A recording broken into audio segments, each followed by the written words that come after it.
A hidden underground chamber, untouched for over 150 years. A mysterious stone arch bearing the secret insignia of a forgotten president.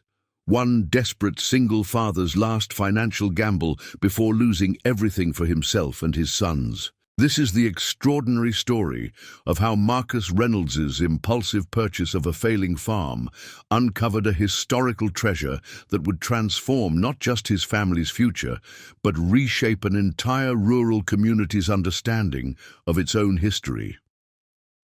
Before we jump back in, tell us where you're tuning in from, and if this story touches you, make sure you're subscribed, because tomorrow I've saved something extra special for you. Chee. Digital alarm on Marcus Reynolds' phone buzzed at 5:15 a.m., though he had already been awake for nearly 2 hours, poring over job rejection emails and calculating how much longer his dwindling bank account might sustain them. At 42, the single father of 2 teenage boys showed the unmistakable strain of the past 20 months. The unexpected passing of his wife from a sudden illness, the corporate downsizing that eliminated his engineering position after 15 years with the company, and the mounting bills that seemed to multiply despite his relentless attempts at frugality. The modest 3-bedroom rental in Oak Ridge had never been meant as anything but temporary housing after selling their suburban home to pay off medical debts. Now, with the 1-year lease ending in just 18 days and the landlord selling the property to developers, Marcus faced the terrifying prospect of having nowhere to take 16-year-old Ethan and 14-year-old Noah. Marcus glanced at the family photo on his nightstand. His late wife Claire's smile frozen in happier times when stability wasn't an hourly question. 18 more days, he whispered to himself. That's all before we need a new plan. He pulled on his worn flannel shirt and made his way to the kitchen to start coffee, careful not to wake the boys just yet. The kitchen table was littered with rental listings far beyond his current budget, job applications that had gone unanswered, and a stack of past due notices that seemed to grow by the day. Between them sat a printed auction notice he'd been studying obsessively since yesterday. A foreclosed farm property on the outskirts of Oak Ridge being sold by Heartland Bank for a fraction of its potential value. The land needed significant work, but the starting bid was surprisingly low, reflecting the bank's eagerness to offload the long-troubled property. "Morning, Dad," Ethan said quietly, appearing in the doorway with sleep-tousled hair. At 16, he'd become painfully aware of their precarious situation. "More apartments?" he asked, eyeing the papers scattered across the table. "Just exploring all our options, buddy," Marcus replied, quickly sliding the auction notice beneath the stack of bills. There was no need to share his wild consideration of betting their remaining savings on a run-down farm that could either be their salvation or their final financial undoing. As Ethan helped prepare breakfast for Noah, Marcus's phone chimed with a text from his brother James. "Any luck with those apartments near West Side? Mum said you can all stay with her if needed." Marcus sighed. Living with his mother would mean moving 3 hours away, changing the boys' schools again, and admitting complete defeat. He couldn't bear the thought of it. Not yet, not without trying everything possible to maintain some sense of independence and stability for his family after all they'd already lost. After getting the boys off to school, Marcus sat at his laptop updating his resume for the 6th time that month. His engineering career had once been promising, managing infrastructure projects for the county with increasing responsibility, until budget cuts had eliminated entire departments during the economic downturn. Now, 20 months unemployed had created a gap in his work history that seemed to concern every interviewer he met. Marcus clicked through to his bank account, $38,627.54 remaining from the life insurance and home sale after medical bills. He'd been careful, stretching every dollar, but without steady income, the numbers only moved in one direction. Another 6 months would leave them with nothing. His eyes drifted back to the auction listing, Willow Creek Farm, a 75-acre property, with a farmhouse, barn, and several outbuildings, built in 1863 according to county records. The minimum bid was set at $32,000, far below market value, even considering its dilapidated condition and years of neglect.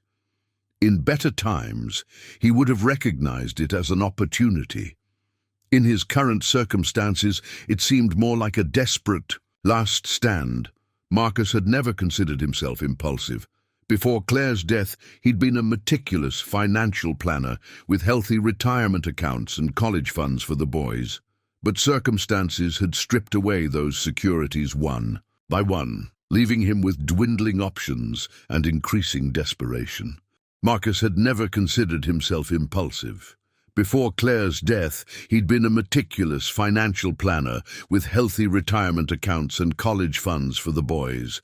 But circumstances had stripped away those securities one by one, leaving him with dwindling options and increasing desperation. At noon, Marcus drove to his 4th job interview that week, passing Willow Creek Farm on his way. The weathered 2-story farmhouse sat behind an overgrown lane, its white paint peeling, porch sagging, and windows boarded up after repeated vandalism. Yet despite its neglect, the house retained a certain dignity: solid stone foundation, hand-hewn beams visible through gaps in the siding, and the distinctive stone barn that gave the property its unique character. Marcus pulled over, studying the property more carefully. According to local history, the Willow Creek area had been home to several prominent citizens in the late 1800s, with connections to state politics and rumored visits from government officials traveling the old coach road that once ran through the property. The farm had remained with the original family until financial troubles forced the last descendant, an elderly recluse, to surrender it to the bank 6 years ago. As Marcus contemplated the farm, his phone rang. The hiring manager. From his morning interview: "Mr. Reynolds, I appreciate you coming in today, but we've decided to go with a candidate whose recent experience more closely aligns with our current needs." The rejection was politely worded, but devastating nonetheless, the 4th such call. This month, Marcus ended the call and stared at the farm, a wild idea taking shape. The auction was tomorrow. His savings would cover the minimum bid with perhaps $6,000 left for immediate repairs. It was reckless, almost certainly foolish. The reasonable voice in his head listed all the reasons this was a terrible idea. The unknown repair costs, the challenges of rural living, the boys' adjustment to another move, the risk of sinking their last resources into a money pit with no escape plan. Yet something about the farm called to him. Perhaps it was the resilience it showed, despite years of abandonment, or maybe just the desperate hope of space and independence after months of cramped rental living with nowhere for the boys to spread out, to heal, to become the men Claire had wanted them to be.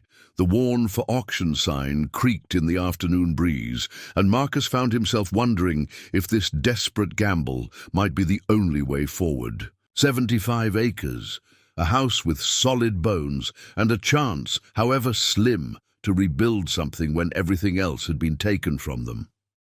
As clouds gathered on the horizon, Marcus Reynolds contemplated the most consequential decision he'd faced since losing his wife: risk everything on an abandoned farm, or continue the slow, inevitable slide toward complete financial collapse. Marcus arrived at his afternoon interview distracted, his thoughts repeatedly returning to Willow Creek Farm.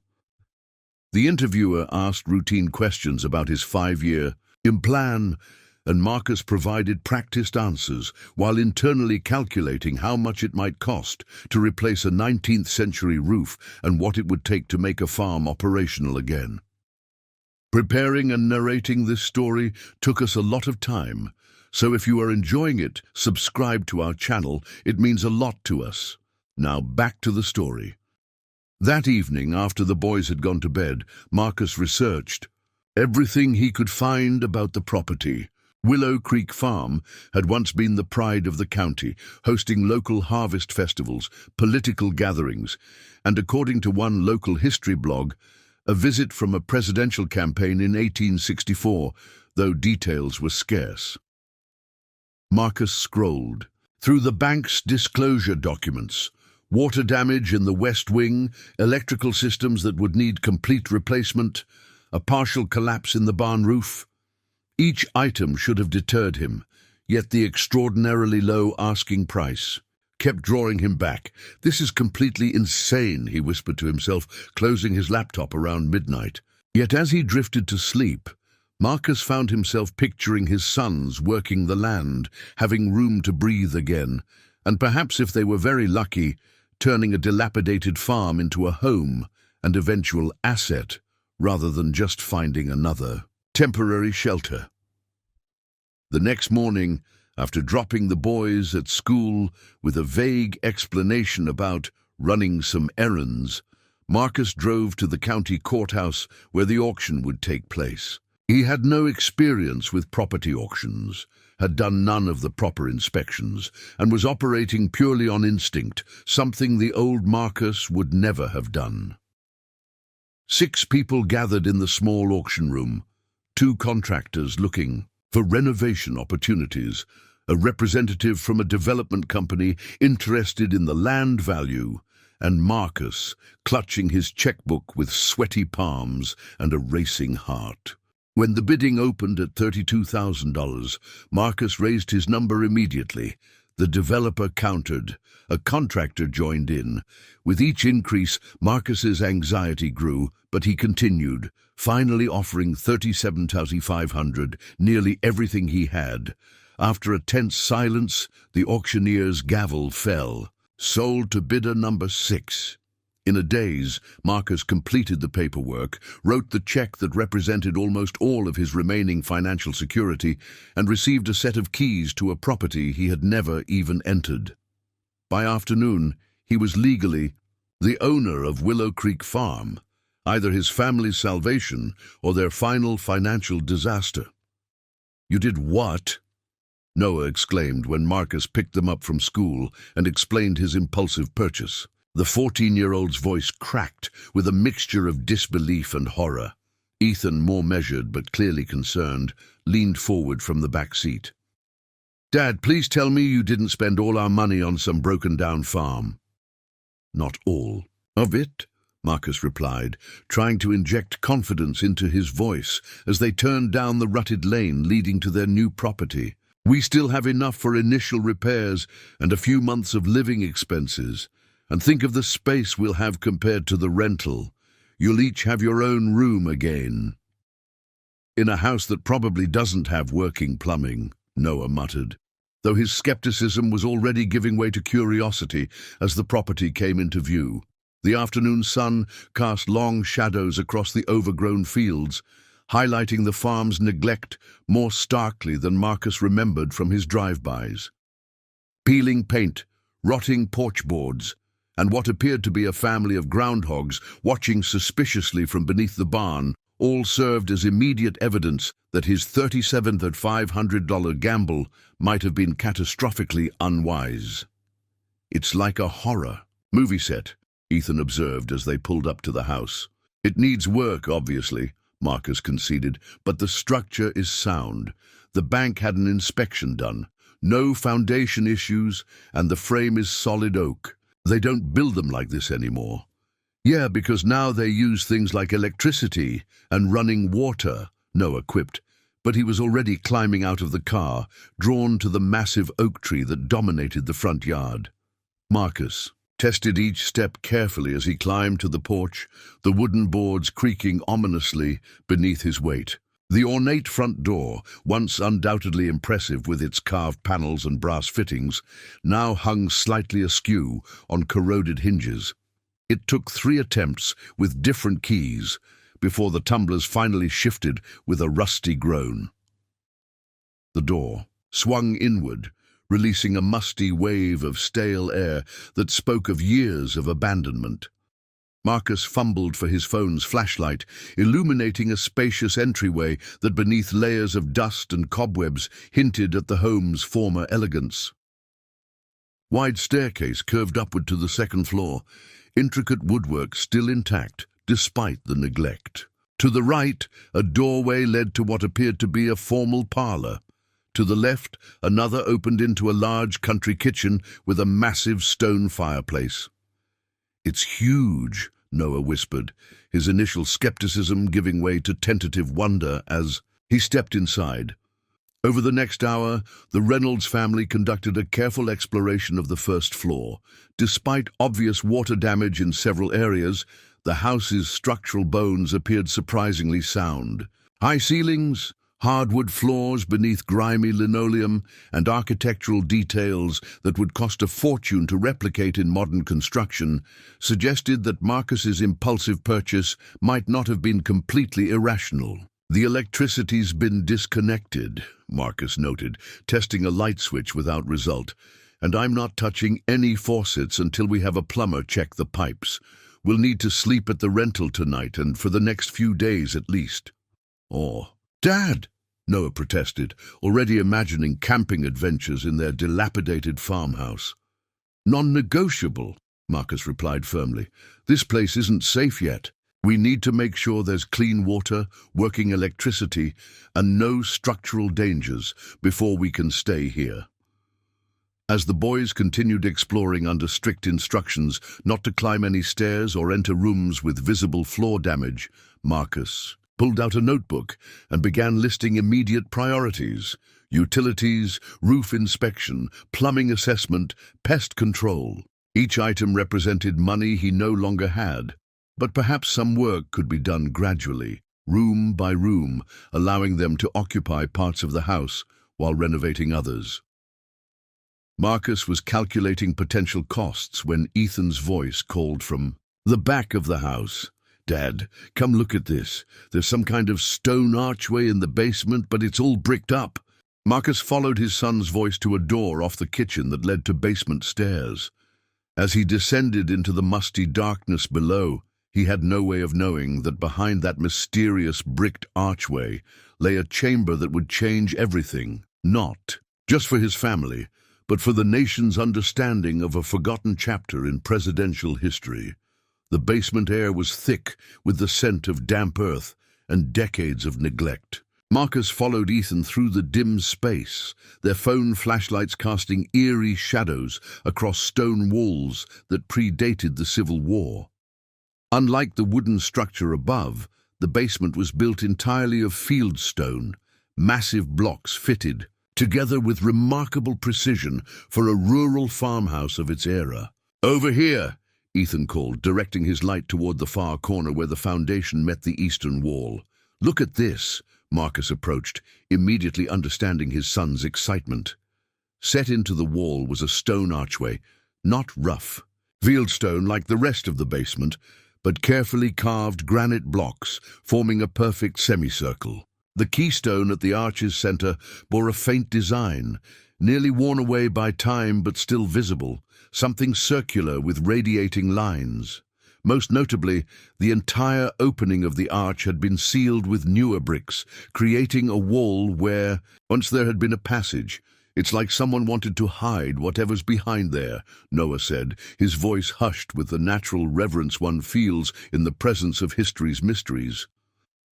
Marcus ran his hand over the bricks. "This work is much newer than the original structure," he observed, "probably early 1900s based on the brick style." "Can we break it open?" Noah asked eagerly. "Not yet," Marcus replied, studying the unusual feature. "We don't know what's supporting the structure above. Before we start removing anything, we need to make sure we're not compromising the foundation." A sharp knocking at the front door interrupted their basement exploration. Marcus tensed, suddenly aware they were technically trespassing by some standards. The property was legally his, but they hadn't officially closed with the bank yet, which would take another week, according to the paperwork. "Stay here," he instructed the boys as he climbed the basement stairs and approached the front door cautiously. An older man stood on the porch, a tool belt around his waist and a friendly expression on his weathered face. "Thought I saw someone finally at the old Miller place," he said, offering his hand. "Gordon Harkins. I live about a quarter-mile down the road. Welcome to Willow Creek." The unexpected neighborly gesture caught Marcus off guard. "Thank you. I'm Marcus Reynolds. We're not actually moving in just yet, just assessing what we've gotten ourselves into." Gordon laughed understandingly. "A significant project to be sure, but worth saving. My family's watched this beautiful old place deteriorate for years. We're thrilled someone's rescuing it from those developers. They wanted to bulldoze everything. For tract housing, you know." Marcus invited Gordon inside, grateful for any local insight into the property. The older man moved through the front rooms with familiar ease. "I used to help old Frank Miller with repairs back in the day," he explained. "That would have been the grandson of the original builder, Josiah Miller. Frank was the last of the family to live here before the bank took it." "Did you know about the stone archway in the basement?" Marcus asked. "It seems to have been sealed up at some point." Gordon's expression shifted subtly. "The Miller Arch? Sure, it's part of local legend around here. Some say it was part of the original foundation. Others claim it was added later for some special purpose. Frank never talked much about it, though my father once mentioned it had something to do with wartime activities." "Wartime? You mean the Civil War?" Marcus asked, his interest deepening. "That's the story," Gordon confirmed. "This area was heavily traveled during the war years. The Miller family had political connections back east. Some say President Lincoln himself may have visited, though that's never been properly documented."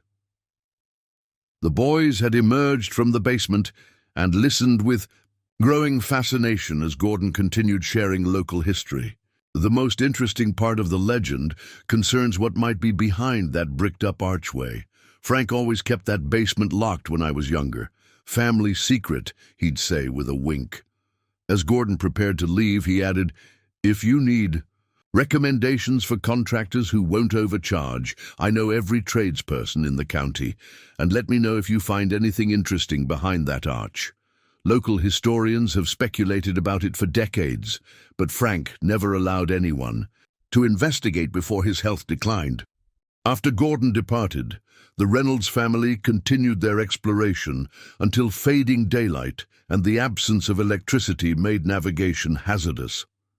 As they prepared to leave, Marcus noticed an unusual feature he'd missed earlier.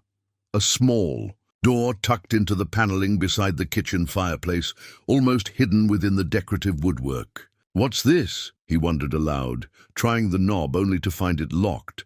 Noah examined it curiously. "Maybe it's a pantry or something." "Probably," Marcus agreed, though something about the door's placement seemed odd. It was almost hidden within the woodwork, as if designed to be overlooked. Over the next 3 days, Marcus orchestrated the beginnings of their move, while coordinating with utility companies and contractors. Gordon Harkins proved invaluable, connecting him with reliable workers willing to accept payment plans. The house's electrical system needed complete replacement, but a sympathetic electrician agreed to wire the kitchen and 2 bedrooms first, allowing for partial occupancy while work continued elsewhere. A week after the auction, with electricity restored to key areas and basic plumbing functioning, the Reynolds family officially moved in, camping in the kitchen and adjacent sitting room while contractors assessed other parts of the house. The boys had embraced the adventure with surprising enthusiasm, accepting the rustic conditions as an extended camping trip. Late one evening, after the boys had fallen asleep on air mattresses in what would eventually be their bedrooms, Marcus found himself alone in the kitchen reviewing renovation estimates by lantern light. The numbers were daunting, tens of thousands for necessary repairs, with cosmetic renovations a distant dream. As he sat contemplating their financial predicament, Marcus's gaze kept returning to the mysterious locked door beside the fireplace. Something about it nagged at him, particularly after learning about the sealed archway's possible historical significance. On impulse, he retrieved his toolbox and carefully removed the door's hinges, reasoning that since he owned the property, he had every right to access all parts of it. The door came away with surprising ease, revealing not a pantry, but a small alcove containing a wooden cabinet. Inside the cabinet, Marcus discovered an old leather-bound ledger, a brass key with an unusual design, and a faded envelope addressed simply to the steward. His hands trembling slightly with the thrill of discovery, Marcus opened the envelope and unfolded a single sheet of yellowed paper. The faded handwriting read, "To whom Providence has entrusted this property, the arch guards what must remain hidden until the nation is prepared for truth. The President's directive stands until proper authority countermands. The key opens the chamber when all stars align. J. Miller, 1865. Marcus stared at the cryptic message, a chill running down his spine. What president? What truth needed hiding? And what exactly lay behind that mysterious bricked-up arch in the basement? Whatever historical secrets Willow Creek Farm contained, Marcus Reynolds had just taken his first step toward an extraordinary discovery, one that would prove far more valuable than the land and buildings he had purchased with his last financial reserves. The President's directive, as in the President of the United States? Ethan asked incredulously over breakfast the next morning. Marcus had shared his discovery of the letter with the boys, though he'd kept the key hidden safely in his pocket. At 16, Ethan's skepticism was healthy, but his eyes betrayed his fascination.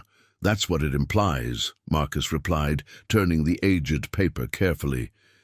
And the date, 1865. That would have been during Lincoln's presidency, at the very end of the Civil War. Unless it was Andrew Johnson, Noah interjected, surprising both his father and brother. What? I pay attention in history class sometimes. Lincoln was assassinated in April 1865, and Johnson took over. Marcus nodded, impressed. Good point. Either way, this suggests whatever is behind that arch was sealed up under presidential authority. But what could be so important that a president would order it hidden in some random farm in the middle of nowhere? Ethan wondered. That's the question, Marcus agreed. And Willow Creek wasn't necessarily nowhere back then. According to Gordon, this area was strategically located along transportation routes during the Civil War. The boys were bursting with theories. Hidden gold, secret weapons, escaped Confederate generals, each suggestion more dramatic than the last. Marcus tempered their enthusiasm, but couldn't deny his own growing curiosity. The letter, the key, the sealed arch, each element pointed to something deliberately concealed, something potentially significant to American history. Can we open the arch today? Noah pleaded. We have to see what's inside. Not yet, Marcus cautioned. First, I want to learn more about the farm's history and make sure removing those bricks won't create structural problems. And we need to be prepared for the possibility that there's nothing dramatic behind there, maybe just an old root cellar or storage area. Despite his measured words, Marcus found himself increasingly drawn to the mystery. After dropping the boys at school, he drove to the County Historical Society, located in a modest brick building on Oak Ridge's main street. The society maintained archives of local historical documents and photographs, a logical first step in researching Willow Creek Farm's past connections. The society's archivist, a bespectacled woman in her 50s named Dorothy Whitman, greeted Marcus with professional interest when he introduced himself as Willow Creek's new owner. The Miller property. What a responsibility you've taken on, she remarked, leading him to a research table. That farm represents one of our most intriguing historical properties. The Historical Society attempted to purchase it several times after Frank Miller's passing, but our funding never matched the asking price. I'm actually hoping to learn more about the property's history, Marcus explained, particularly any connection to presidential visits or Civil War activities. Dorothy's eyes lit up. Ah, the presidential connection. Yes, that's been something of a local historical debate for decades. We know from primary sources that President Lincoln dispatched several trusted agents to this region in early 1865, ostensibly to assess war recovery efforts. Local tradition holds that one such agent established temporary headquarters at the Miller Farm.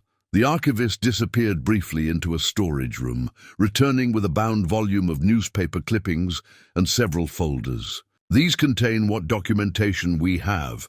The Miller family was notably well connected politically. Josiah Miller, the original owner, served briefly in Washington before returning to establish the farm. Marcus spent the next 2 hours poring over the materials, piecing together fragments of history.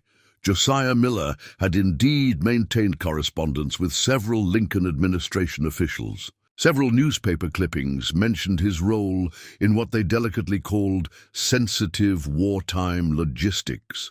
One particular article from 1868 caught Marcus's attention. It described a congressional inquiry into what it called irregular architectural modifications to private properties that had served government functions during the war. Josiah Miller's name appeared as someone who had provided testimony of a confidential nature to the committee. The article was frustratingly vague, but suggested some controversy that had been quietly resolved. "Do you have anything about Josiah's descendants?" Marcus asked. "Frank Miller would have been the last family member to own the house." Dorothy nodded thoughtfully. Frank was quite the character in his later years. There was speculation about family papers or artifacts he might have possessed, historical items passed down through generations. He refused several requests from universities and historical societies to examine any materials before his health declined. "And after his death," Marcus pressed. "The house went directly to the bank," Dorothy replied. "There was no family left to inherit, and no historical inventory was ever conducted. If significant historical items existed, they were either removed before foreclosure or remained somewhere in the house." Marcus carefully maintained a neutral expression, not ready to reveal his discoveries. Hypothetically speaking, if someone found historical items related to a president in a private home they'd purchased, what would the legal status of those items be? Dorothy removed her glasses, polishing them thoughtfully. "Interesting question. Generally speaking, physical items conveyed with a property sale belong to the new owner. Furniture, fixtures, and yes, documents. However, items of significant national historical importance exist in something of a grey area. Their monetary value could be substantial, but their historical value would be incalculable." Marcus thanked Dorothy for her assistance, promising to contact the Historical Society if he discovered anything of interest during renovations. He left with photocopies of key articles and a growing sense that the mysterious bricked archway might conceal something far more significant than he'd initially suspected. That afternoon, Marcus met with a structural engineer recommended by Gordon Harkins. Michael Chen examined the basement carefully, paying particular attention to the sealed archway. "Structurally speaking, removing these bricks shouldn't create any problems," Chen concluded after taking measurements. "The arch itself is load-bearing, but the brick infill isn't supporting anything. It was definitely added later, probably as a partition wall rather than for structural purposes." "So it would be safe to open it up?" Marcus asked, trying to sound casual despite his growing excitement. "From an engineering standpoint, absolutely," Chen confirmed. "Just don't damage the actual stone arch during removal. Those granite blocks are part of the original structural system." That evening, after dinner in their still primitive kitchen, Marcus shared what he'd learned with the boys. "The engineer says we can safely remove the bricks, And according to the Historical Society, there definitely were presidential connections to this property during the Civil War. "So we can open it tomorrow?" Noah asked eagerly. Marcus nodded, finally allowing his own excitement to show. "Tomorrow, after school. We'll do it together. Whatever's behind there, even if it's just an empty room, it's part of this farm's history, and now it's part of our history too." That night, as wind whistled through the yet-to-be-repaired gaps in the old farmhouse's walls, Marcus examined the brass key he'd found. Its unusual design featured a star pattern around the bow and intricate notches on the bit, unlike any modern key. The letter's cryptic reference, "The key opens the chamber when all stars align," suggested it might be important to whatever lay behind the arch. As Marcus drifted to sleep, his mind filled with images of presidential secrets and historical mysteries. He failed to notice a vehicle slowly driving past the farm, its occupants studying the property with professional interest. The Reynolds family wasn't the only party curious about what might lie behind the Miller Arch. The next day crawled by with excruciating slowness for the Reynolds family. Marcus could barely focus on his morning job interview, his thoughts repeatedly returning to the mysterious archway. The boys texted him throughout their school day, each message more impatient than the last. By late afternoon, the family gathered in the basement, armed with tools, flashlights, and a healthy mix of excitement and apprehension. Marcus had set up work lights powered by a generator, illuminating the stone archway that had been sealed for over a century. "Remember," Marcus cautioned as he positioned a chisel against the mortar, "whatever we find, even if it's just an empty room, this is an important historical moment for this property."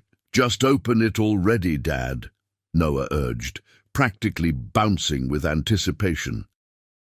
Marcus began carefully removing the bricks, working methodically to preserve both the archway structure and the bricks themselves. Ethan assisted, pulling away loose material, while Noah documented the process with his phone camera. After 40 minutes of careful work, a dark opening appeared.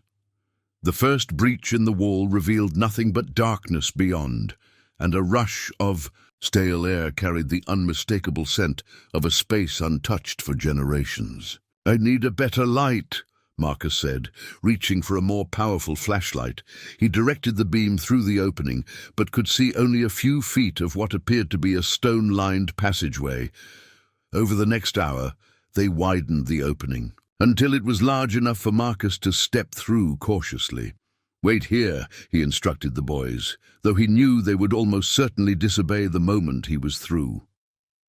Beyond the archway lay not just a room, but a short tunnel, perhaps 15 feet long, with walls of the same precisely fitted stone as the basement. The tunnel ended at a heavy wooden door reinforced with iron bands, secured by an ancient-looking lock. "Dad, this is insane," Ethan whispered, predictably appearing at Marcus's shoulder. "It's like something out of a movie." Marcus examined the lock, then reached into his pocket for the brass key they'd found. The star pattern on the key's bow suddenly made sense. It matched a faint design embossed on the lock plate. "The key opens the chamber when all stars align," Marcus quoted from the letter. He inserted the key, but it wouldn't turn. "Maybe it's the wrong key," Noah suggested, now crowding into the narrow space as well. "Or maybe—" Marcus rotated the key slightly, adjusting its position. "The stars need to align." When he positioned the star pattern on the key to match precisely with the design on the lock plate, the mechanism suddenly gave way with a distinct click. The wooden door swung inward on surprisingly well-maintained hinges, revealing a chamber approximately 20 feet square. Unlike the rough stone of the tunnel, this room featured finished walls, a flagstone floor, and a vaulted ceiling. Work. Lights revealed a scene frozen in time. A large oak table dominated the center of the room, surrounded by several chairs. Shelves lined one wall, holding books, boxes, and what appeared to be rolled documents. Against the opposite wall stood a wooden cabinet with glass doors, through which they could see objects carefully arranged on display. But what drew their immediate attention was the feature dominating the far wall, an ornate stone arch, much more elaborate than the entrance, carved with intricate designs. At its center was a medallion bearing an unmistakable presidential seal, but one none of them recognized immediately. "That's not the modern presidential seal," Ethan observed, moving closer. Marcus approached the arch, studying the unusual design. "You're right. This is an earlier version, from the Civil War era. But look at the stars. There are only 34, not the 36 states that existed by the war's end. And what's that inscription?" Noah pointed to words carved beneath the seal. Marcus leaned closer to read the faded lettering.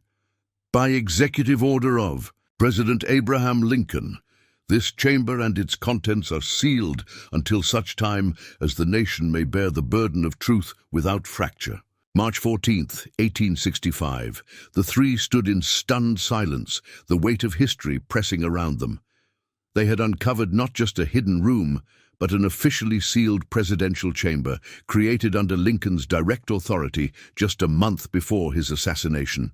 "This is incredible," Marcus finally managed, his voice hushed with awe. "This is an authentic presidential site that nobody knows exists." Their exploration was interrupted by the sound of a vehicle pulling into the farmyard above. Through the basement's ground-level windows, they could see an official-looking black SUV with government plates. Two people emerged, a man and woman in dark suits, approaching the house with purposeful strides. "Mr. Reynolds," a voice called from above. "I'm Special Agent Daniel Warren with the Department of Interior. We'd like to speak with you about this property's historical designation status." Marcus exchanged alarmed glances with his sons. How did federal agents know about their discovery so quickly? They hadn't told anyone except Gordon Harkins about their plans to open the archway. "Dad, what do we do?" Ethan whispered. Marcus thought quickly. "Close the door," he instructed quietly. "Lock it and put the key in your pocket. Then go upstairs and act normal. I'll talk to them." As the boys carefully secured the hidden chamber, Marcus climbed the basement stairs, wondering how a desperate property purchase had suddenly entangled his family with what appeared to be a long-buried presidential secret, one that still commanded the attention of government officials more than 150 years after its creation. Marcus opened the front door to find a man and woman standing on his porch, both displaying official credentials. "Mr. Reynolds, I'm Special Agent Daniel Warren, and this is Dr. Elise Peterson from the Department of Interior's Historic Preservation Office," the man introduced them with practiced efficiency. "We'd like to discuss some newly discovered information about your property's historical significance." "Historical significance?" Marcus echoed, working to keep his expression neutral despite his racing heart. "I know it's an old farm, but I wasn't aware of any official designation." "That's precisely why we're here," Dr. Peterson explained, her tone professional but warm. "We've received information suggesting Willow Creek Farm may qualify for protected status under the National Historic Preservation Act. May we come in?" Marcus reluctantly stepped aside, hyper-aware of the concealed chamber beneath their feet. The boys appeared in the hallway, their attempts at looking casual, painfully transparent to their father, though the visitors seemed not to notice. "These are my sons, Ethan and Noah," Marcus introduced them. "Boys, these people are from the Department of Interior." "Nice place," Agent Warren commented, scanning the partially renovated interior with an intensity that seemed excessive for casual observation. "I understand you just acquired the property at auction." "Last week," Marcus confirmed, guiding them to the kitchen, the only room with proper seating. "We're still getting settled." What exactly brings federal officials to an old farm in person? Rather than just sending a letter, Dr. Peterson opened a portfolio she carried. Our office recently received archival materials from a historian's estate that make reference to this property, specifically to its potential connection to President Lincoln's administration during the final months of the Civil War. Marcus's pulse quickened. Someone else had documentation about the farm's presidential connection, information that had triggered a federal response. The documents suggest a secure facility may have been established here in early 1865, Agent Warren continued, watching Marcus closely. Under normal circumstances, we'd conduct a standard historical evaluation. But given the sensitive nature of Lincoln-related sites, we expedite our assessment process. I see, Marcus replied carefully. And what would this protected status mean for us if it were granted? Federal recognition, preservation assistance, possibly grants for restoration, Dr. Peterson explained. Though it would also mean certain restrictions on modifications to historically significant features of the property. And access to certain areas might be restricted for proper preservation, Agent Warren added, his casual tone belied by his watchful eyes. Ethan shifted uncomfortably in the doorway, drawing Warren's attention. You boys must be excited about living in a piece of history, the agent remarked. Found anything interesting during your explorations? Before either boy could respond, Marcus intervened. Mostly dust and raccoon dropping so far. We've been focused on making the place livable before diving into its history. Of course, Dr. Peterson nodded sympathetically. However, we would be remiss in our duties if we didn't conduct a preliminary assessment while we're here. Would you mind showing us around, particularly any original structural features? Basements often retain the most historically intact elements in these old buildings. The deliberate mention of the basement confirmed Marcus's suspicion that these visitors had specific knowledge about the property, knowledge that had brought them here with remarkable timing. The basement isn't exactly safe right now, Marcus deflected. I've got a structural engineer coming tomorrow to assess some issues with the foundation. Better to wait until he gives the all clear. Agent Warren's expression hardened slightly. Mr. Reynolds, while we appreciate safety concerns, our authority under Section 106 of the National Historic Preservation Act allows us to inspect properties under consideration for the National Register. If there are historical features at risk, we need to document them immediately. The veiled threat hung in the air. Marcus exchanged quick glances with his sons, whose expressions reflected his own internal alarm. Refusing access would only increase suspicion, but allowing these agents into the basement risked exposing their extraordinary discovery before they fully understood its significance or their rights regarding it. The tense moment was broken by the sound of tires on gravel outside. Through the window, Marcus spotted Gordon Harkins's pickup truck pulling in beside the government SUV. "Expecting company?" Agent Warren asked, moving toward the window. "Just a neighbor," Marcus replied, relieved by the timely interruption. "He's been helping with the renovation plans." Gordon's knock was followed by his immediate entrance, the casual familiarity of rural neighbors. "Marcus, I brought those pipe fittings I promised." He stopped abruptly upon seeing the visitors, his expression shifting almost imperceptibly before recovering. "Didn't realize you had company." "Gordon Harkins," Marcus introduced him. "Our neighbor. Gordon, these people are from the Department of Interior. They're interested in the farm's history." "Is that so?" Gordon replied, setting down his toolbox. "Well, you've come to the right place. My family's been in this valley since before the Civil War. Known the Millers, the original owners, for generations. In fact, I was just telling Marcus he should talk to my sister about the property.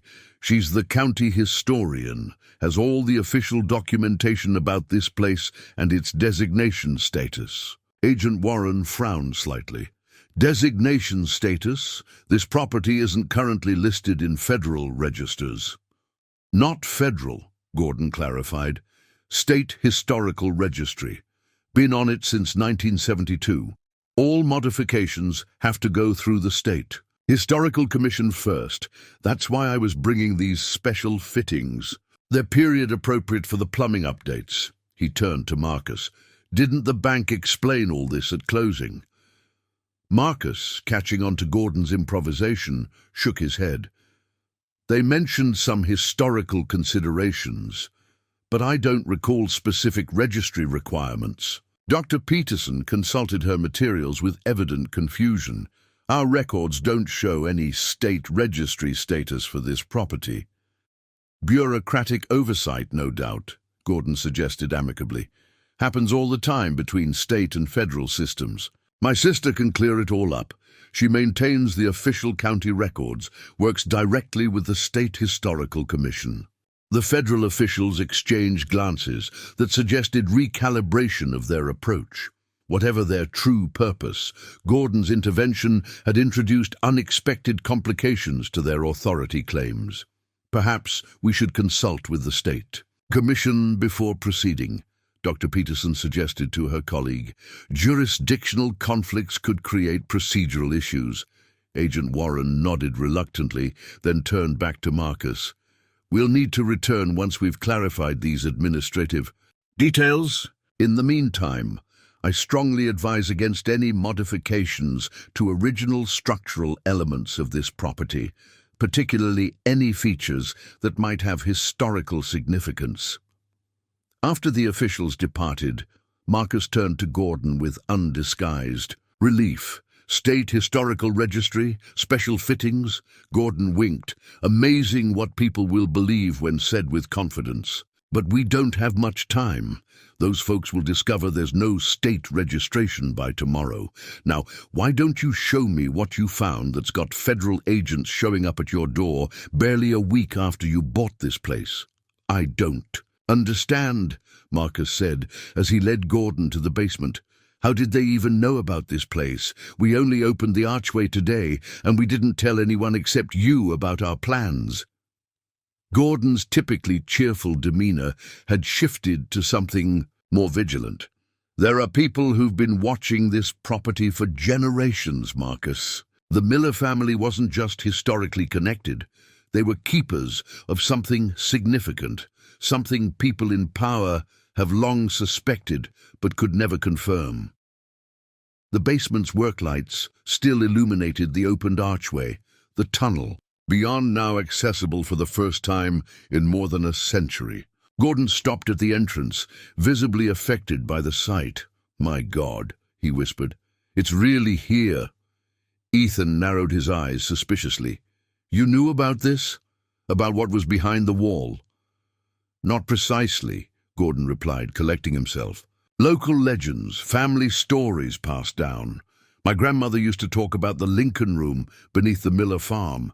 Most folks thought it was just another rural myth like buried Civil War gold or hidden escape tunnels. But some families in the area, including mine, kept the possibility alive through generations. Noah retrieved the key from his pocket. We found this hidden in a cabinet by the kitchen fireplace, along with an old letter mentioning a president's directive. Gordon examined the star-patterned key with reverence. The steward's key, another piece of local lore I never expected to actually see. He looked up at Marcus. You need to understand something important. That chamber you've discovered isn't just historically significant, it's potentially explosive in terms of national history. And there are people who would prefer it remain sealed. But why would the government want to keep a Civil War-era room hidden? Marcus asked. Lincoln is one of our most revered presidents. Anything connected to him would be celebrated, not concealed. Unless it contains information that contradicts the established historical narrative, Gordon suggested. History, especially presidential history, is carefully curated. The Lincoln we learn about in textbooks is as much national mythology as historical fact. Marcus led the way through the tunnel to the sealed chamber beyond. Gordon paused at the threshold, taking in the preserved room with its display cabinet, document shelves, and the ornate presidential arch on the far wall. "Remarkable," he breathed, "preserved exactly as described in the family stories. A complete presidential secure facility, untouched since 1865. "What exactly was this place?" Marcus asked. "Some kind of presidential bunker?" "More like a secure command post," Gordon explained, moving carefully through the space. During the final months of the Civil War, Lincoln established several covert facilities outside Washington, places where sensitive operations could be conducted away from political interference or Confederate sympathizers. He approached the display cabinet, studying its contents without touching the glass. Inside lay several objects: a brass compass, what appeared to be military insignia, a leather-bound journal, and several official-looking documents bearing ornate seals. "This is beyond anything I imagined," Gordon admitted. "These aren't just Lincoln artifacts. This appears to be a fully preserved operational center. Those documents likely contain communication protocols, policy directives, maybe even executive orders that never entered the official record." Ethan had moved to examine the bookshelves. "There are maps here showing state boundaries that don't match any historical atlas I've seen," he noted. "And these ledgers have names and locations, some with dates spanning from 1863 to 1865. Noah pointed to the presidential arch with its unusual seal. "What about this? Why would Lincoln create a special presidential seal with only 34 stars when there were 36 states by the end of the war?" Gordon studied the arch carefully. "That's one of the questions that's always surrounded this mystery. Some local stories suggested Lincoln had authorized a contingency plan, a reorganization of the Union if the war's outcome became uncertain. The burden of truth mentioned in that inscription might refer to plans too controversial to be made public." Marcus felt a chill. "You're suggesting Lincoln created fallback plans that contradicted his public positions?" "All wartime presidents maintain contingency options," Gordon replied. "What makes this chamber extraordinary is that whatever plans Lincoln authorized here, they were sealed by executive order rather than simply destroyed after the war ended.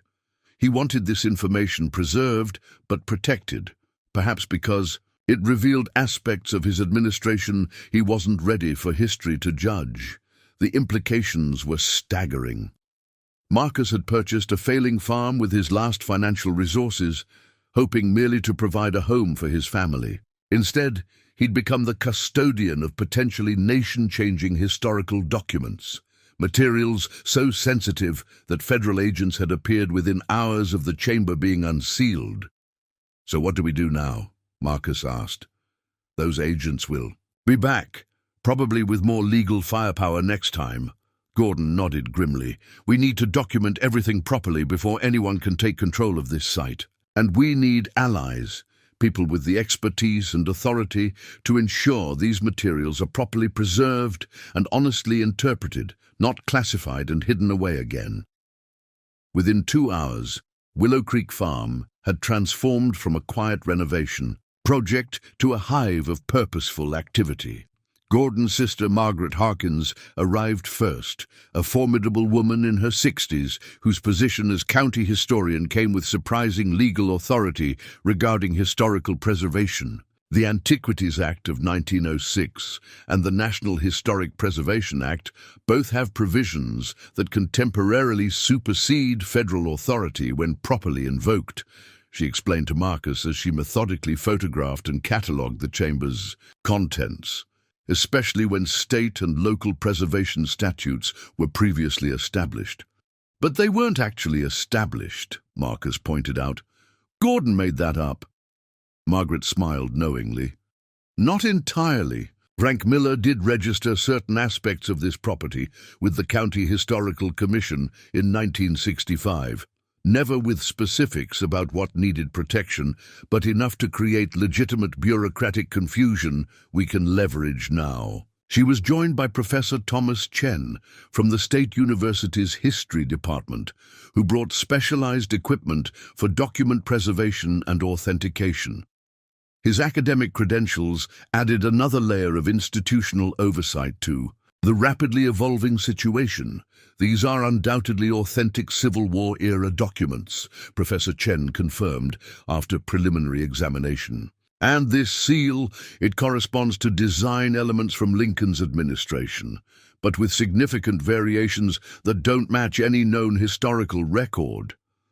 As the experts worked, Gordon pulled Marcus aside. "We need to talk about your legal position here. As the property owner, these artifacts technically belong to you under standard property law. But anything with presidential connections exists in a legal gray area." "I don't care about ownership," Marcus insisted. "I just want to understand what we've found and make sure it's properly preserved and studied, not hidden away in some government warehouse." "That's exactly the right approach," Gordon approved. "By focusing on proper historical preservation rather than possession, we strengthen our position against federal seizure attempts." Outside, the number of unmarked vehicles had increased to 4, their presence no longer attempting subtlety. Ethan reported seeing individuals in suits conducting what appeared to be perimeter surveillance of the property. By nightfall, Margaret had implemented a temporary county preservation order, posting official notices at the property boundaries. Professor Chen had established a secure connection with the university's digital archives, creating real-time backup of all documentation. "I've contacted colleagues at 3 major historical societies," Chen told Marcus as they reviewed the initial catalogue of items. "Their institutional involvement creates additional oversight that makes it harder for any single government agency to take unilateral action." The discovery that had most excited Professor Chen was a leather-bound journal labeled Executive Contingencies, apparently containing Lincoln's handwritten notes about alternative strategies for concluding the Civil War. The contents suggested options far more complex than the straightforward Union victory presented in history books. This appears to outline scenarios for negotiated regional autonomy within a preserved Union, Chen explained, his voice hushed with academic reverence. Lincoln was apparently considering more flexible approaches to reunification than his public stance indicated, perhaps as fallback positions if military victory proved elusive. "Is that why it was sealed away?" Marcus asked. "Because it contradicted the historical narrative of Lincoln as the uncompromising savior of the Union?" "Partially," Chen agreed. "But these documents go further. They appear to establish precedents for executive powers during national crises that would be constitutionally questionable even today." Lincoln was operating at the outer edges of presidential authority, and he knew it. Around midnight, as the documentation efforts continued, a convoy of 3 black SUVs pulled into the farm's driveway. Agent Warren emerged from the lead vehicle, accompanied by an older man in an expensive suit carrying a leather portfolio. "Mr. Reynolds," Warren called from outside the front door. "This is Richard Blackburn, Deputy Director of the National Archives and Records Administration. We need to speak with you regarding federal oversight of presidential records." Margaret met them at the door, county preservation order in hand. "Agent Warren, appropriate procedures for historical assessment are already underway. Any federal intervention at this stage would constitute interference with established preservation protocols." Blackburn stepped forward, his authoritative manner suggesting decades of navigating bureaucratic confrontations. "Ms. Harkins, I presume, while I appreciate local preservation efforts, Executive Order 13489 grants the National Archives primary jurisdiction over all presidential records regardless of age or location of discovery. That executive order specifically addresses records created by a sitting president during their administration," Professor Chen countered, joining Margaret at the door. "These materials were deliberately sealed under a separate executive order, issued by President Lincoln himself, establishing specific conditions for their future handling." The standoff at the doorway represented competing interests that extended far beyond the immediate confrontation. For the government representatives, controlling access to potentially controversial presidential records was a matter of institutional prerogative. For the academics and local historians, proper independent documentation and study represented core principles of historical integrity. Caught in the middle, Marcus Reynolds watched the sophisticated legal and procedural battle unfold on his front porch, a far cry from the simple property renovation he'd envisioned when purchasing the farm. "Dad," Noah whispered, pulling Marcus aside, "there's something else in the chamber we didn't notice before." The 14-year-old led his father back to the underground chamber, pointing to a section of the stone floor beneath the presidential arch that appeared slightly different from the surrounding flagstones. "I was taking detailed photos of the arch inscription when I noticed this," Noah explained. "The mortar pattern is different here, and there's what looks like a small indentation in this cornerstone." Marcus knelt to examine the area, finding what appeared to be a star-shaped depression in the stone, similar to the pattern on the brass key, but smaller. Another hidden compartment, Marcus wondered, the evening's revelations having expanded his sense of what was possible in this extraordinary property. "Maybe," Noah replied, "but I think we should keep this quiet for now, at least until we figure out who we can really trust." Marcus nodded in agreement, realizing his youngest son had grasped an essential truth about their situation. The competing authorities now converging on Willow Creek Farm each had their own agendas regarding Lincoln's secret chamber. In this complex landscape of historical significance and institutional interests, discernment about what to reveal and to whom might be their most valuable asset.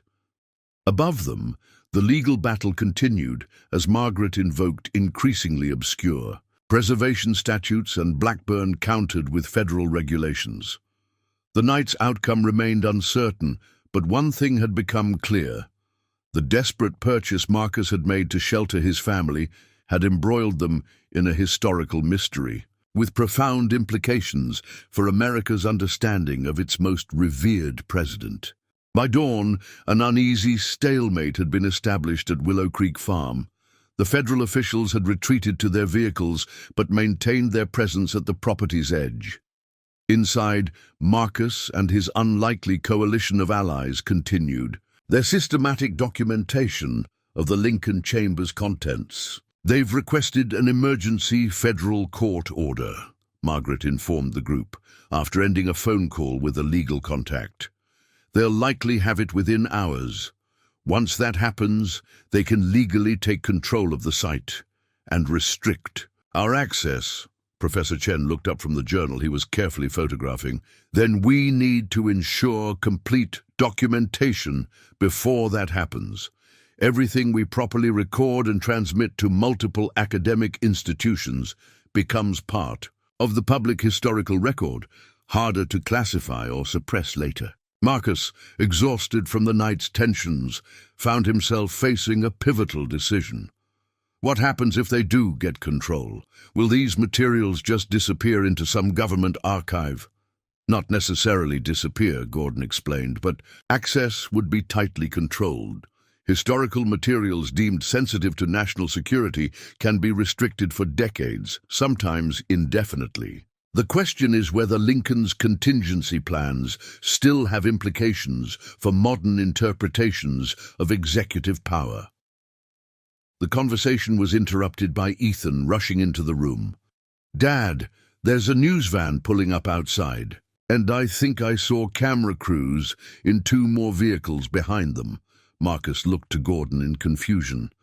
"How did the media find out?" Gordon smiled for the first time in hours.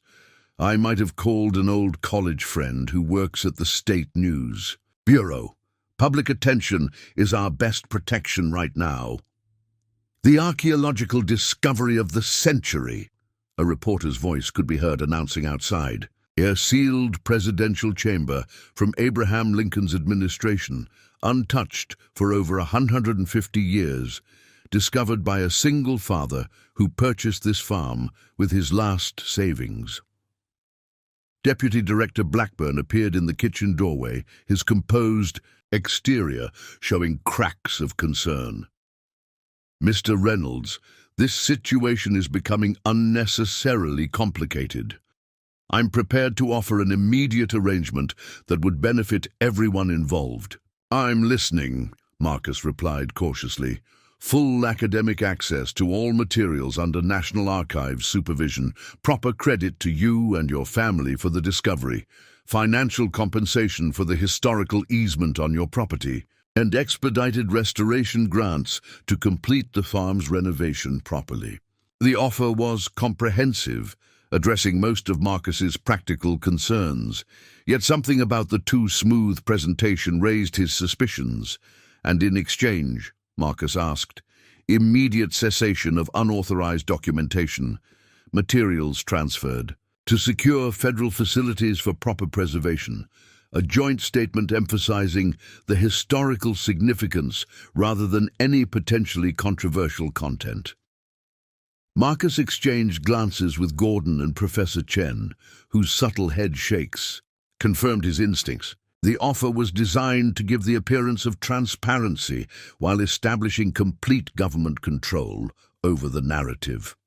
"I appreciate the offer," Marcus replied diplomatically, "but I believe the current approach, independent academic documentation before any materials are moved, better serves historical integrity." Blackburn's expression hardened slightly.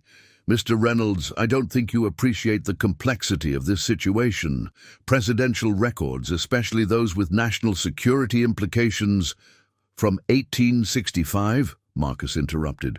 "With respect, sir, I'm having trouble understanding how Abraham Lincoln's private contingency plans still constitute a national security concern after more than 150 years. Outside, the media presence had grown substantially, with satellite trucks now visible from the kitchen window. The story was clearly breaking nationally, creating exactly the public visibility Gordon had suggested would protect the discovery from quiet appropriation." Marcus turned back to Blackburn. "I think our best path forward is transparency. These historical materials have remained hidden for generations. They deserve proper, independent scholarly assessment before any decisions are made about their handling." As Blackburn struggled to formulate a response, Noah appeared at Marcus's side, slipping something into his father's hand. A small brass object that looked like a miniature version of the chamber key. "Found it in the star depression in the floor," Noah whispered. "There's something else down there, Dad." The standoff at Willow Creek Farm reached its turning point that afternoon when a federal judge issued a split decision on the government's emergency petition. The court recognized the National Archives authority over presidential records, but upheld the county's preservation order requiring full independent documentation before any materials could be removed. "It's actually an ideal outcome," Margaret explained to Marcus as news crews filmed from the property line. "The court essentially mandated the transparent process we wanted while acknowledging the government's eventual jurisdiction. With legal parameters established, the documentation effort expanded. A team of university archivists arrived with specialized equipment, working alongside government representatives in an uneasy but productive collaboration. The chamber's contents were meticulously catalogued: military correspondence, executive directives, strategic assessments, and most significantly, Lincoln's private journal outlining his constitutional reasoning for extraordinary wartime measures. Throughout this activity, Marcus kept Noah's discovery to himself. The small brass key remained hidden in his pocket, its purpose still unknown, but clearly significant, given its deliberate concealment within the already secret chamber. As evening approached, Professor Chen pulled Marcus aside while government officials were occupied with cataloguing the display cabinet's contents. "We've analyzed the presidential seal on the arch," Chen whispered. "It's not just an earlier design, it's a completely unknown variant. The stars are arranged in a specific pattern that doesn't match any official presidential seal ever recorded." "What does that mean?" Marcus asked. "We think it might be a code of some kind. And it corresponds to markings in Lincoln's private journal, references to something called the Union Absolute, which appears to be a comprehensive contingency plan developed in early 1865 when the war's outcome was still uncertain." Marcus glanced toward the federal officials who were engaged in intense discussion with Deputy Director Blackburn. "They know about this, don't they? It's why they responded so quickly to our discovery." Chen nodded. "Institutional memory in government agencies can span generations.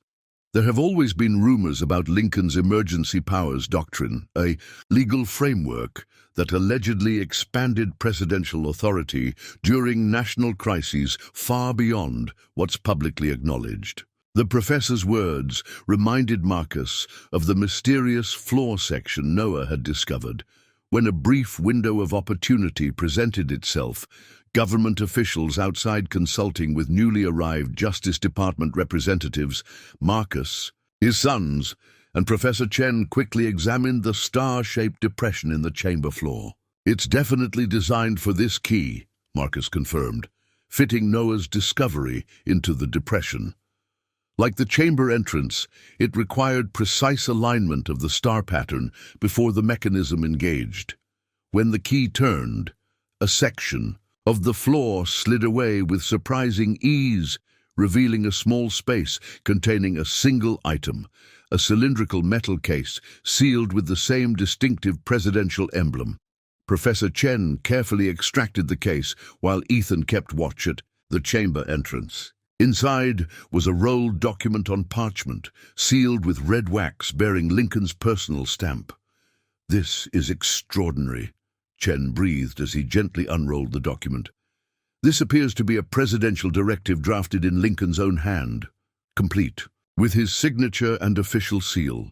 The document was headed Executive Directive 13, the Union Absolute, and dated March 14, 1865, just 1 month before Lincoln's assassination. Its opening paragraph sent a chill through those reading it.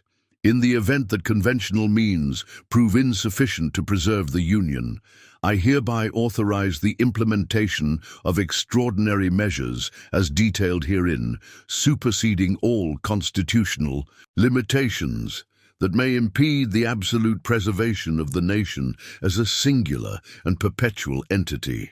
"My God," Chen whispered, "this is Lincoln explicitly creating a mechanism for extra-constitutional presidential powers during national emergencies, powers that would effectively suspend portions of the Constitution itself if he deemed it necessary to preserve the Union.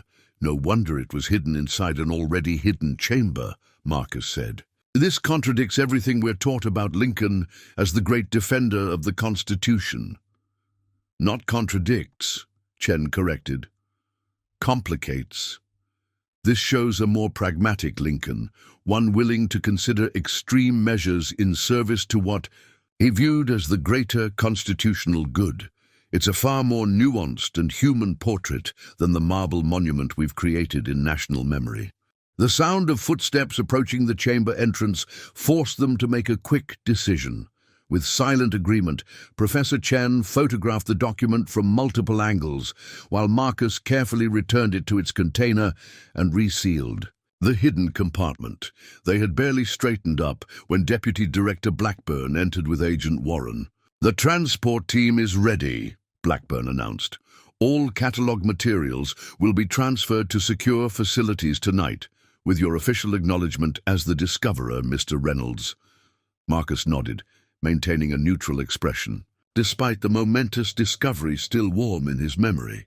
"Of course, I'm just grateful everything will be properly preserved and studied." What Blackburn couldn't know was that digital copies of Lincoln's secret directive were already transmitting to secure academic servers around the country. ensuring that this more complex, human version of America's most revered president would finally become part of the historical record, regardless of any future classification attempts. 6 months later, Willow Creek Farm was transformed. What had once been a dilapidated property on the verge of demolition now stood as a meticulously restored historical landmark, its white clapboard exterior gleaming in the autumn sunlight, the stone barn rebuilt with historical precision, and the grounds immaculately maintained. Marcus Reynolds stood on the newly restored front porch, watching as a tour group followed a National Park Service guide toward the visitor center that had been constructed near the property boundary, far enough to preserve the farm's historical character while accommodating the steady stream of visitors who came to learn about Lincoln's secret chamber. "Still can't believe this is our life now," Ethan remarked, joining his father on the porch. At nearly 17, he had grown taller over the past months, his former teen awkwardness giving way to a more confident bearing. "Different than what I planned when I bought this place," Marcus agreed with a smile, "but I can't say I'm disappointed with how things turned out." The resolution of their discovery had unfolded in ways none of them could have predicted. After the initial media frenzy and government intervention, a unique arrangement had been negotiated. Willow Creek Farm would become a satellite location of the Lincoln Presidential Library and Museum, with the underground chamber preserved exactly as they had found it. The Reynolds family retained ownership of the residence and surrounding acreage, while receiving both compensation for the historical easement and a contract to serve as on-site caretakers. The discovery had sparked a renewed national conversation about Lincoln's presidency, challenging simplistic historical narratives while deepening appreciation for the complex decisions he faced during America's greatest constitutional crisis. Academic papers, books, and documentaries proliferated, many featuring interviews with Marcus and his sons as the discoverers who had changed Lincoln's scholarship forever. Noah emerged from the house carrying a tray with lemonade glasses. At 14 and a half, he had appointed himself the family's unofficial hospitality manager, taking pride in the farm's reputation for visitor experience. "Professor Chen's car just turned into the drive," he announced, "and I think Mrs. Harkins is with him." The academic and the county historian had become regular visitors, both professionally and as friends. Their arrival today was for a special purpose, the unveiling of a new permanent exhibition about the Union Absolute Directive, including, for the first time, a public display of Lincoln's controversial contingency plans for extra-constitutional powers. After months of negotiation between government agencies and academic institutions, a consensus had been reached. Historical transparency would prevail over institutional secrecy. The complete contents of the chamber, including the hidden directive, would be made available for scholarly research and public education. "Mr. Reynolds," Director Blackburn greeted Marcus, approaching from the visitor center. Their initially adversarial relationship had evolved into wary mutual respect over months of collaborative work. "The press will be arriving within the hour for the exhibition opening. Are you and your family prepared for your remarks?" Marcus nodded. "We're ready." What had begun as a desperate financial gamble had evolved into something none of them could have imagined. Not just a stable home, but a purpose that transcended mere shelter. Gordon Harkins joined them, clipboard in hand. Tourism numbers came in for last month, over 12,000 visitors. The economic impact on Oak Ridge has been substantial. 3 new restaurants, a hotel breaking ground next spring, and the downtown storefronts are fully leased for the first time in decades. The transformation extended beyond the farm itself. The entire community had experienced revitalization, with Willow Creek Farm as the catalyst for economic development that had created jobs and opportunity throughout the region. For Marcus personally, the changes were equally profound. The National Park Service had hired him as site manager, leveraging his engineering background for the ongoing preservation work. Both boys were thriving. Ethan now planning to study history in college, Noah developing an interest in museum, design and historical presentation. "It's almost time," Marcus said, checking his watch. "Let's head over." As the Reynolds family walked toward the visitor center, where Lincoln's most controversial directive would finally be revealed to the public, Marcus reflected on the extraordinary journey from desperation to purpose. He had purchased Willow Creek Farm, hoping merely to provide shelter for his family after losing everything. Instead, they had discovered not just a historical treasure, but a new beginning, one built on revealing truths long hidden and finding meaning in preserving them for future generations. 1 year to the day after Marcus Reynolds had placed his desperate bid at the property auction, he stood at the center of the Lincoln Chamber Symposium, being held in the newly constructed educational pavilion on the grounds of Willow Creek Farm.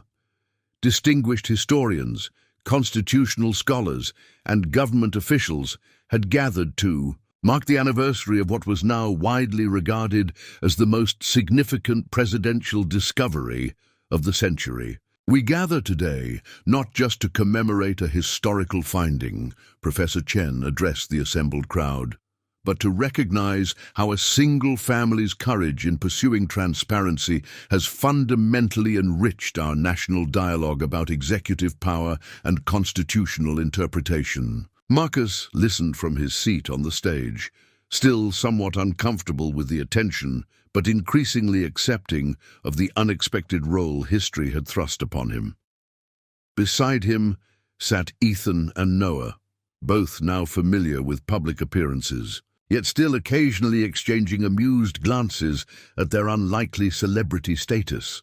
The symposium represented the culmination of a year-long scholarly examination of the Lincoln Chamber documents. What had emerged was a more nuanced understanding of America's 16th president, not the simple saint of national mythology, but a complex leader navigating unprecedented challenges, sometimes considering measures that stretched constitutional boundaries in service to preserving the nation itself. "Perhaps the most valuable aspect of the Lincoln Chamber discovery," continued Director Blackburn, whose initial attempts to control the find had evolved into a more collaborative approach, "is how it reveals the human dimension of presidential decision-making during our nation's greatest crisis.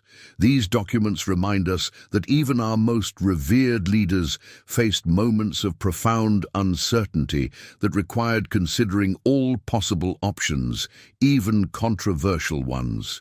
After the formal presentations, as attendees mingled during the reception, Marcus found a quiet moment to step away. He walked across the restored grounds toward the old oak tree, where he had once contemplated the seemingly foolish decision to spend his remaining savings on a dilapidated farm. Gordon Harkins joined him there, the two men now bound by shared experience that transcended their initial neighbor relationship. "Thinking about that auction day?" Gordon asked knowingly. Marcus nodded. "I was so desperate then, just trying to find some way to keep a roof over our heads. I never imagined that you'd end up changing how a nation understands its history." Gordon finished with a smile. "Life takes unexpected turns. The boys were talking about Claire last night," Marcus said, referring to his late wife. "About how proud she would have been, not just of the discovery, but of how we handled it, choosing transparency even when easier options were available." Gordon nodded thoughtfully. The Miller family protected those secrets for generations because the time wasn't right for their revelation. You and your sons had the wisdom to recognize when that time had finally come. Across the property, visitors moved between the museum exhibits and the carefully preserved farmhouse. School groups gathered around guides explaining the historical significance of Lincoln's contingency plans. Academics huddled in discussion about the constitutional implications. Local Oak Ridge residents proudly led tours for out-of-town guests, the community having fully embraced its newfound historical importance. Marcus watched a young family, parents with 2 children about the ages his sons had been when they first arrived, examining the informational plaque near the farmhouse entrance. The father was reading aloud to his children about how a desperate property purchase had unexpectedly uncovered presidential secrets hidden for more than a century. "You know what I'm most proud of," Marcus said after a thoughtful silence. "It's not the recognition or even the financial security this has brought us. It's that my sons witnessed firsthand that principles matter, that choosing truth over expediency can be the right decision even when it's the harder path." As the afternoon light cast long shadows across Willow Creek Farm, Marcus Reynolds contemplated the remarkable journey from crisis to purpose. The failing farm he had purchased with his last financial reserves had yielded far more than shelter. It had provided his family with a legacy of meaning that extended far beyond property boundaries. The presidential chamber and its extraordinary contents had remained hidden for generations, protected by those who understood their significance, but uncertain when the nation would be ready to face their complex implications. That this revelation had come through the desperate gamble of a single father trying to rebuild his family's life seemed, in retrospect, somehow fitting, a reminder that history's most significant moments often arrive through unexpected doorways opened by ordinary people, facing extraordinary choices. "Time to head back," Gordon noted, gesturing toward the pavilion where the reception was continuing. "They'll be waiting for you." Marcus nodded, taking one last moment to appreciate the peaceful beauty of the restored farm.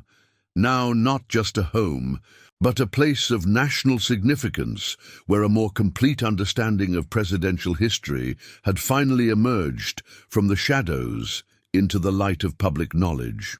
Up next, you've got 2 more standout stories right on your screen. If this one hit the mark, you won't want to pass these up. Just click and check them out. And don't forget to subscribe and turn on the notification bell so you don't miss any upload from us.